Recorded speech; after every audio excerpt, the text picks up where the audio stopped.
Bonjour à tous, nous allons vous présenter notre vidéo explicative sur le radon, illustrée par des dessins.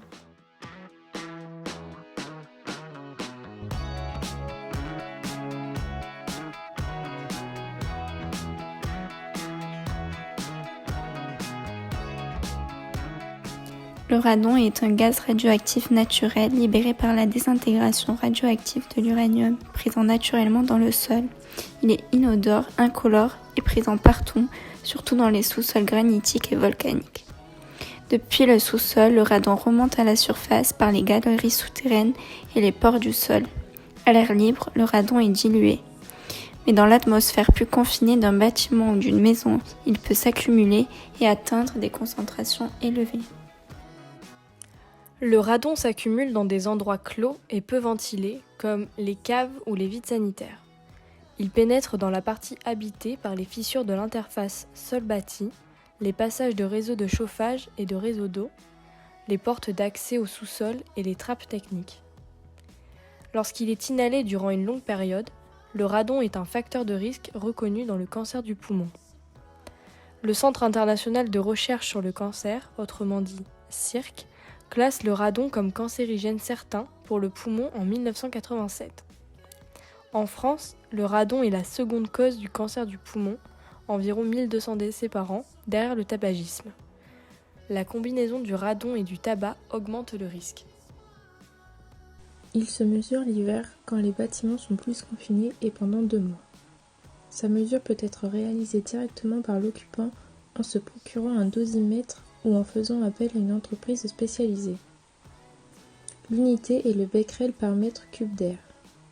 La directive européenne de 2013 a été transposée en droit français en 2018 et fixe un niveau de référence de 300 becquerels par mètre cube. La réglementation a fixé la liste des communes à potentiel radon élevé en France dans lesquelles des dispositions sont prévues pour réduire le risque. Le classement est principalement basé sur la géologie, sous-sol granitique ou volcanique. Ainsi, dans ces communes, le dépistage du radon est obligatoire dans les crèches, établissements scolaires, établissements sanitaires et médico-sociaux, thermaux et pénitentiaires, et des travaux sont obligatoires en cas de dépassement de 300 becquerels par mètre cube. Tout acquéreur ou locataire d'un logement doit être informé dans le cadre de la vente ou du bail d'un risque radon sur la commune, tout comme le risque d'inondation. Le dépistage du radon n'est pour autant pas obligatoire.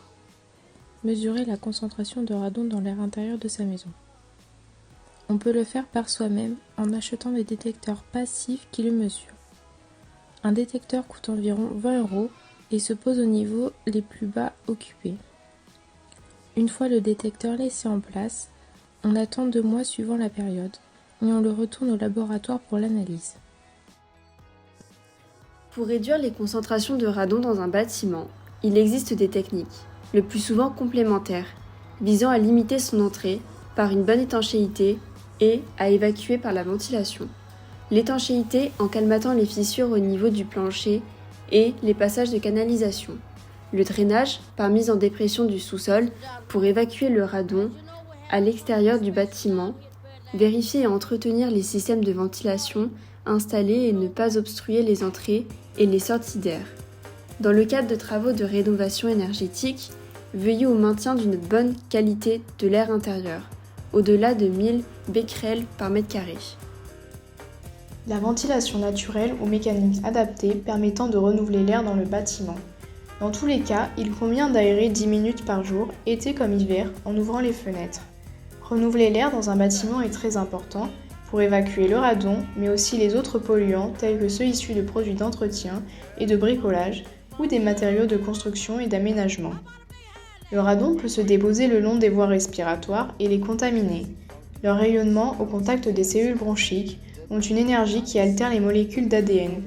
Les mécanismes de contrôle et de répartition de l'ADN interviennent immédiatement pour restaurer leur intégrité ou éliminer les cellules lésées. Plusieurs guides sont disponibles pour aider les organismes de formation et les administrations à informer la population et les professionnels. Pour le public, en 2013, l'ASN et l'IFO-RME ont réalisé un dossier pour sensibiliser les jeunes du second degré. ayant pour objectif de mieux connaître ce gaz radioactif et les moyens pour le contrer, une édition numérique a été mise en place sous forme de jeux et de fiches, ainsi que des quiz pour permettre d'accompagner aussi les enseignants dans leur démarche pédagogique.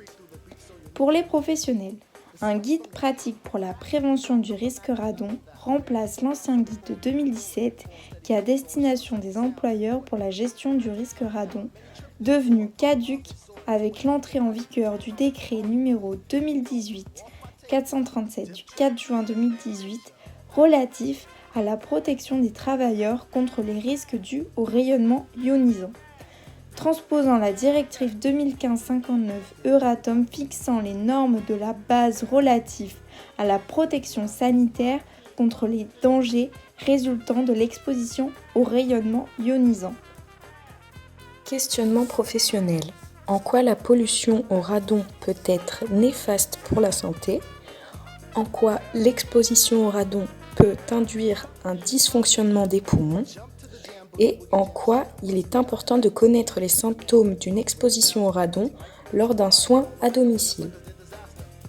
Et surtout, on vous remercie de nous avoir écoutés et on vous dit à très vite pour une nouvelle vidéo.